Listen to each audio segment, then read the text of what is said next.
इच्छा शक्ति हिंदी स्टोरी। महात्मा बुद्धा। एक बार आनंद ने भगवान बुद्ध से पूछा, जल, वायु, अग्नि इत्यादि तत्वों में सबसे शक्तिशाली तत्व कौन सा है? भगवान बुद्ध ने कहा, आनंद, पत्थर सबसे कठोर और शक्तिशाली दिखता है, लेकिन लोहे का हथौड़ा पत्थर के टुकड़े टुकड़े कर देता है, इसलिए लोहा पत्थर से अधिक शक्तिशाली है। लेकिन लोहार आग की भट्टी में लोहे को गलाकर उसे मनचाही शक्ल में ढाल देता है, इसलिए आग लोहा और पत्थर से अधिक शक्तिशाली है।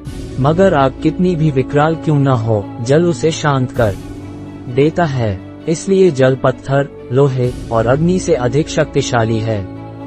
लेकिन जल से भरे बादलों को वायु कहीं से कहीं उड़ाकर ले जाती है, इसलिए वायु जल से भी अधिक बलशाली है।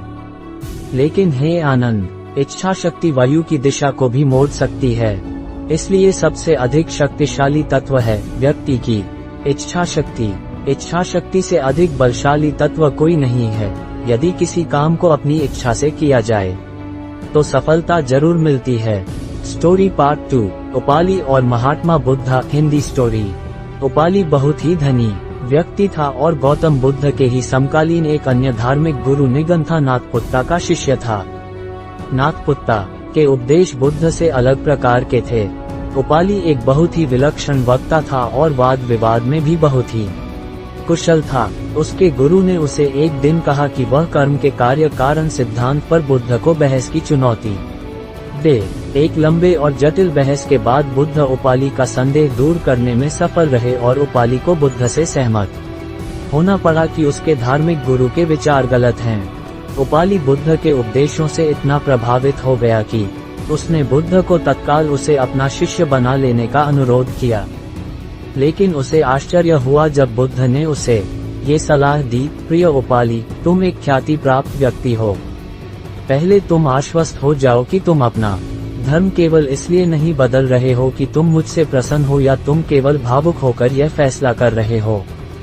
खुले दिमाग से मेरे समस्त उपदेशों पर फिर से विचार करो और तभी मेरा अनुयायी बनो।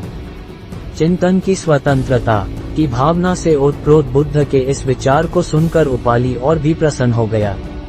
उसने कहा, प्रभु, ये आश्चर्य की बात है कि आपने मुझे पुनर्विचार करने के लिए कहा। कोई अन्य गुरु तो मुझे बेहिचक मुझे अपना शिष्य बना लेता। इतना ही नहीं, वह तो धूमधाम से सड़कों पर जुलूस निकालकर इसका प्रचार करता कि देखो, इस करोड़पति ने अपना धर्म त्याग कर मेरा धर्म अपना लिया है। अब तो मैं और भी आश्वस्त हो गया। कृपया मुझे अपना अनुयायी स्वीकार करें। बुद्ध ने उपाली को अपने साधारण अनुयायी के रूप में स्वीकार तो कर लिया, लेकिन उसे यह सलाह दी, प्रिय उपाली, हालांकि तुम अब मेरे अनुयायी बन चुके हो, लेकिन तुम्हें अब भी सहिष्णुता और करुणा का परिचय देना चाहिए।